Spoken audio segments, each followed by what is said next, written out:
உள்ளுவதெல்லாம் உயர் உள்ளல் என்ற திருக்குறளின் அடிப்படையாக உயர்வை ஒன்றையே குறிக்கோளாக கொண்டு உழைக்கத் தொடங்கினார் ஏடிஎஸ் தமிழ்ச்செல்வன்.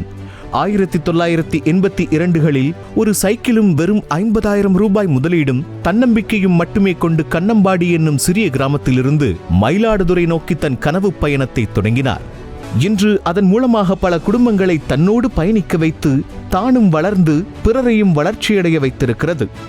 ஒரு பெயர் ஒரு நிறுவனத்தின் அடையாளமாக மாறுவதும், ஒரு தொழிலின் அடையாளமாக மாறுவதும், ஒரு ஊரின் அடையாளமாக மாறுவதும் ஒரு மனிதன் தன் தொழிலில் கொண்ட நேர்மைக்கும் நாணயத்திற்கும் கிடைத்த மிகப்பெரிய வெற்றி என்பதாகும்.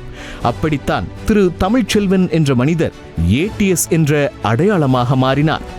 வாடிக்கையாளரிடம் பெற்ற நன்மதிப்பும் நிறுவனங்களிடம் பெற்ற நம்பிக்கையும் அவரது தொழிலை மேலும் பெரிதாக்குகிறது.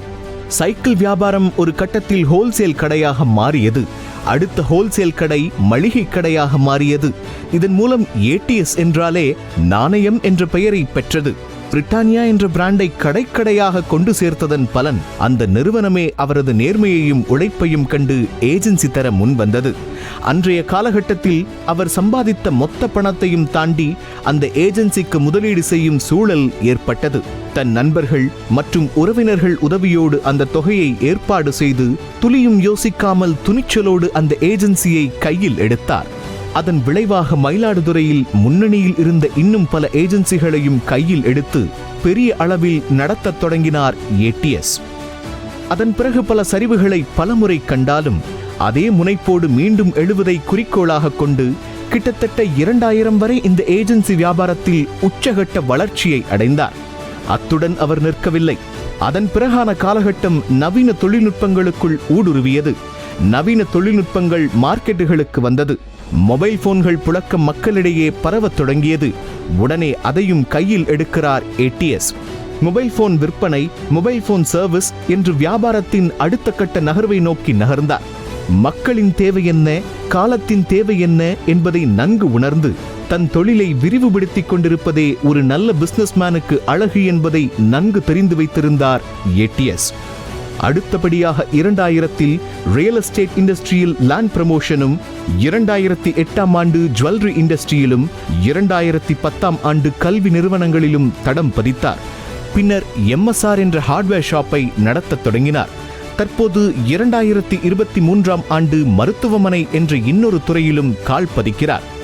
இப்படி மக்களுக்கு நேரடியாக தேவைப்படும் ஒவ்வொரு பொருளிலும் தன்னுடைய வியாபார முத்திரை இருக்க வேண்டும் என்று விரும்பி தனது சிறகுகளை விரித்துக் கொண்டே செல்கிறார். இந்த வியாபார பெருக்கத்திற்கு பின்னால் இருக்கும் வெற்றியின் ரகசியம் அவர் பெயரின் ஆங்கில முதல் எழுத்துக்களை வைத்தே உதாரணமாக சொல்லலாம்.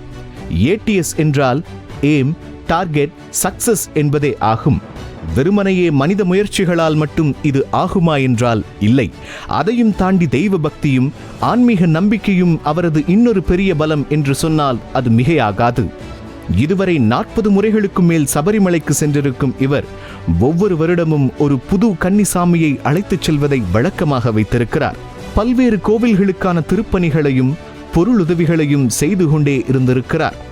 இன்றளவும் தன்னுடைய அன்றாட பணிகளை ஒரு கோவிலுக்கு சென்று வழிபாடு செய்த பின்னரே தொடங்குவதை வழக்கமாக வைத்திருக்கிறார். என் தகப்பன் எனக்கு இதைத்தான் சொல்லிக் கொடுத்தான். முதிர்ந்த மரத்தின் வேர்களைப் போல் மண்ணில் ஊன்றவும், பெருத்த பறவையின் சிறகுகள் போல் விண்ணில் அலையவும் என்பது ஒரு ஆப்பிரிக்க பழங்குடி பாடல். இந்த வரிகளுக்கேற்ப தன்னுடைய அடுத்த தலைமுறையான தன்னுடைய மகன்களுக்கும் வியாபாரத்தை அடுத்த கட்டத்திற்கு கொண்டு செல்வதற்கான வழிகாட்டியாக இருக்கிறார். இப்படி 50 ஆண்டுகளை தாண்டி வெற்றி நடை போடுகிறது ஏடிஎஸ் என்னும் பெரும் சாம்ராஜ்யம். இன்றுடன் 70வது ஆண்டில் அடி எடுத்து வைக்கும் இந்த இளைஞர் அடுத்த இளைய தலைமுறைக்கு எடுத்துக்காட்டாக விளங்குவது என்பது அவரது கிரீடத்தில் இன்னொரு வைரக்கல். குடும்பம், நண்பர்கள், தொழில் உறவுகள் மற்றும் அனைவரின் சார்பாகவும் இந்த மாமனிதருக்கு பிறந்தநாள் வாழ்த்து கூறுவதில் பெருமகிழ்ச்சி அடைகிறோம்.